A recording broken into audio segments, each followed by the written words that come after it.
Everyone, this is the poem from English NCERT book, First Flight for the students of class 10th, written by John Berryman. John Berryman के ज़रिए ये poem लिखी गई है जिसमें उन्होंने एक बच्चे के दुख को व्यक्त किया है जिसकी बॉल गुम हो जाती है, और फिर हमें एक सबक दिया है कि हमें किसी भी चीज़ के गुम होने पर, गायब हो जाने पर, लॉस हो जाने पर इतना ज़्यादा परेशान और दुखी होने की ज़रूरत नहीं है कि अब हमें कोई और काम नहीं करना, हमें सिर्फ दुख में रहना है। और उन्होंने बतलाया इस पोम के अंदर कि ये जो वर्ड है ये वर्ड ऑफ पोजेशंस है। यहाँ आदमी बहुत सी चीज़ों को अर्न करता है, बहुत चीज़ों को हासिल करता है, फिर वो चीज़ें उससे जुदा होती रहती हैं, इसलिए बहुत ज़्यादा परेशान होने की और दुखी होने की ज़रूरत नहीं है। यहाँ पोम के अंदर बॉल की बात है कि बॉल गुम हो जाती है, लेकिन इस बॉल का मतलब ये नहीं कि सिर्फ बॉल, बल्कि जो हमारे पास, जो हमारी मिल्कियत में जो चीज़ें हैं, जो पोजेशंस हमारे पास हैं, वो भी अगर गायब हो जाएं तो हमें दुखी होने की ज़रूरत नहीं है। आइए इसका word by word Hindi explanation देखते हैं and literary and poetic devices भी हम देखेंगे। तो let's start this poem. The ball poem. A boy loses a ball. एक लड़का बॉल गुम कर देता है। He is very upset. वो बहुत ज़्यादा दुखी होता है, परेशान होता है। A ball doesn't cost much. ऐसा भी नहीं है कि उस बॉल की बहुत ज़्यादा कीमत होती है, बहुत ज़्यादा महंगी होती है। Nor is it difficult to buy another ball. और दूसरी बॉल भी खरीदना कोई डिफ़िकल्ट काम नहीं होता, मुश्किल काम नहीं होता। Why then is the boy so upset. लेकिन फिर भी बच्चा क्यों बहुत ज़्यादा दुखी रहता है और अपसेट रहता है। Read the poem to see what the poet thinks has been lost. इस पोम को पढ़िए और देखिए कि पोएट किसी भी चीज़ के गुम हो जाने पर कैसे फील करते हैं, कैसा समझते हैं। And what the boy has to learn from the experience of losing something. और बच्चा जिसने किसी चीज़ को गुम कर दिया है वो क्या सबक हासिल करता है, क्या लर्न करता है किसी भी चीज़ को लॉस कर देने के एक्सपीरियंस से। तो आइए वर्ड बाय वर्ड इसका एक्सप्लेनेशन देखते हैं। What is the boy now who has lost his ball? What is he to do? I saw it go, merrily bouncing down the street, and then merrily over there it is in the water. Poet कहते हैं कि वो बच्चा अब क्या कर रहा है, वो बच्चा अब कैसा है। What is the boy now? वो बच्चा अब कैसा है। Who has lost his ball? जिसने अपनी बॉल गुम कर दी, लॉस कर दी। What is he to do? अब वो क्या कर रहा है। I saw it, मैंने देखा। It means बॉल, मैंने देखा जाते हुए। Merrily means happily, खुशी खुशी। Bouncing means उछलते कूदते, मैंने देखा उछलते कूदते खुशी खुशी। डाउन द स्ट्रीट, उस गेट को गली में जाते हुए। एंड देन merrily over, और वो खुशी खुशी जहाँ उसे जाना था वो चली गई। कहाँ गई। There it is in the water, और वो पानी में चली गई। तो बॉल बच्चे की गुम हो गई, और कहाँ गुम हुई है, पानी में। No use to say oh there are other balls. An ultimate shaking grief fixed the boy as he stands rigid, trembling, staring down all his young days into the harbor where his ball went. No use to say, कुछ इस बात के कहने का कोई फ़ायदा नहीं। किस बात के। Oh there are other balls means the word, ये वर्ड जो है वो सजेस्ट करते हैं हमें the loss is not important enough to worry about, कि लॉस, किसी भी चीज़ का गुम हो जाना बहुत ज़्यादा इम्पॉर्टेंट नहीं है, ऐसा होता रहता है, इसमें वरी होने की ज़रूरत नहीं है। तो इस वो देयर आर अदर बॉल, इसका कहने का कोई फ़ायदा नहीं। क्यों। And ultimate means maximum limit of something, किसी भी चीज़ की जो मैक्सिमम लिमिट होती है वो कह रहे वो एन अल्टीमेट शेकिंग ग्रीफ, एक कपकपा देने वाला दुख। फिक्स द बॉय, बॉय को फिक्स कर दिया, यानी बॉय से, उस बच्चे से चिपक गया है, यानी बच्चा बहुत ज़्यादा दुखी है, बहुत ज़्यादा परेशान और गमगीन है। As he stand rigid, rigid means stiff, वो बच्चा बहुत ही ज़्यादा रिजिड हो गया, यानी पुतले की तरह खड़ा हो गया है, अब कुछ भी नहीं कर रहा है, बस उसी बॉल के लॉस होने के बारे में गुम है कि कैसे मेरी बॉल लॉस हो गई। ट्रेम्बलिंग, और वो कांप रहा है। स्टेयरिंग डाउन, नीचे की तरफ देख रहा है। ऑल हिज यंग डेज, कि उसके सब अच्छे दिन। Into the harbour, harbour means बंदरगाह, बंदरगाह वेयर हिज बॉल वेंट। यहाँ बंदरगाह का मतलब ये नहीं कि बंदरगाह में चली गई, बंदरगाह मीन्स जहाँ से पानी शुरू होता है। हिज यंग डेज मीन्स उसके जो खुशी के दिन थे, उसकी जो फीलिंग उस बॉल के साथ थी, वो फीलिंग वो हार्बर में चली गई जहाँ उसकी बॉल चली गई। बच्चे की फीलिंग बहुत ज़्यादा, वो अटैच था उस बॉल से, उसको खेलता था, उसको लेकर रहता था अपने पास हमेशा, तो उसकी अटैचमेंट जो थी वो कहाँ चली गई? हार्बर में चली गई, पानी में चली गई।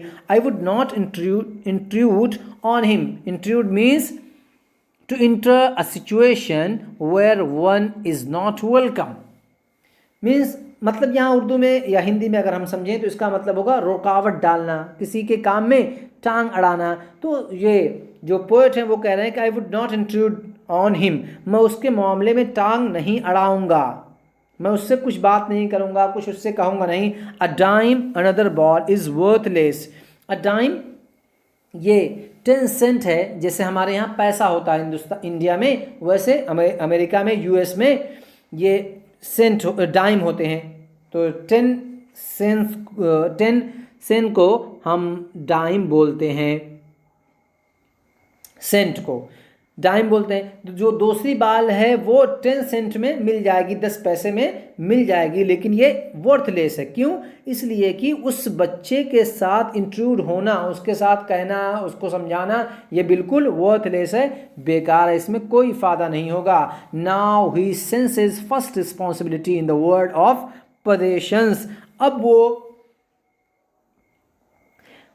फील कर रहा है, वो समझ रहा है अपनी पहली जिम्मेदारी, रिस्पॉन्सिबिलिटी मीन्स जिम्मेदारी, कहाँ? In the world of possession. ये दुनिया जो है वो वर्ल्ड ऑफ पदेशन है। यहाँ आदमी बहुत सी चीज़ों को अर्न करता रहता है, बहुत चीज़ों को ऑन करता है, उसके बाद आदमी के पास बहुत सी चीज़ें आती हैं, तो उसके साथ एक रिस्पॉन्सिबिलिटी होती है कि उसकी हिफाजत की जाए, उसका केयर किया जाए। ऐसा नहीं कि उसको हम कहीं भी छोड़ दें और वो लॉस होती रहे।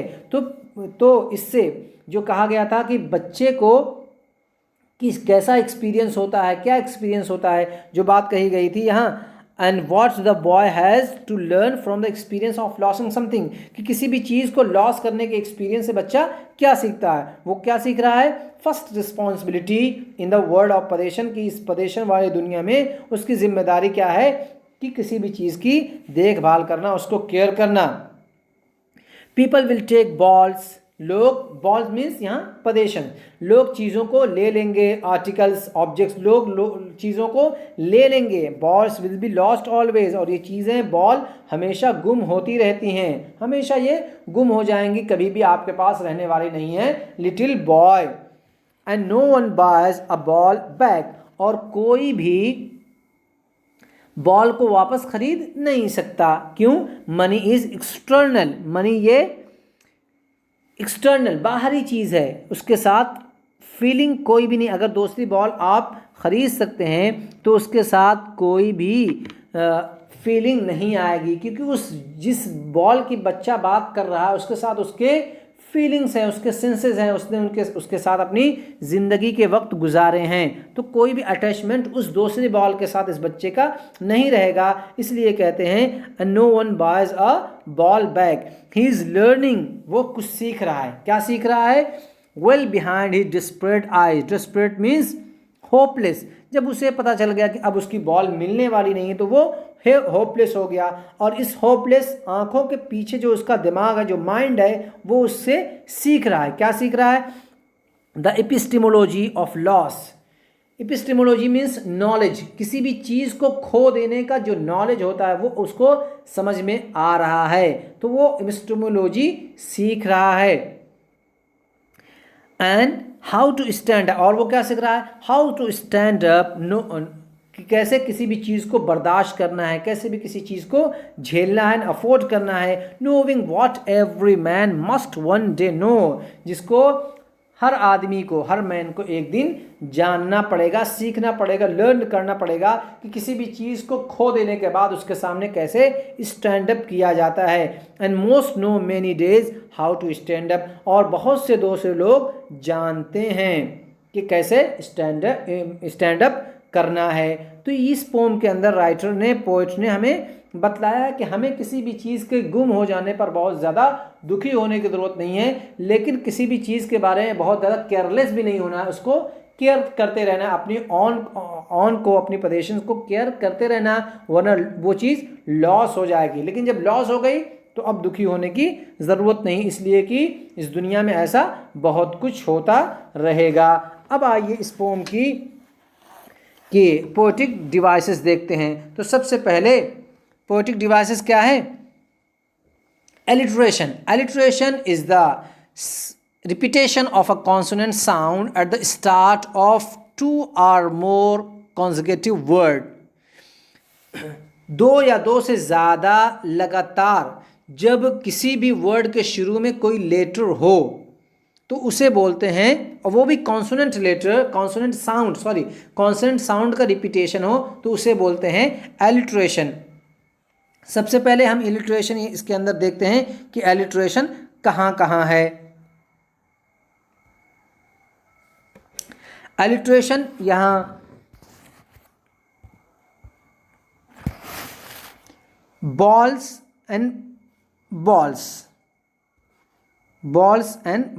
देखिए 2 वर्ड को रिपीट किया गया है, कॉन्सोनेंट साउंड का रिपीटेशन हो रहा है, इसी को हम बोलते हैं एलिट्रेशन। इसी ऐसे ही most and many, last line है मोस्ट एंड मेनी, तो एम साउंड रिपीट हो रहा है बार बार। एलिट्रेशन बोलते हैं किसी भी वर्ड का जो पहला लेटर है उसका रिपीटेशन को एलिट्रेशन बोलते हैं।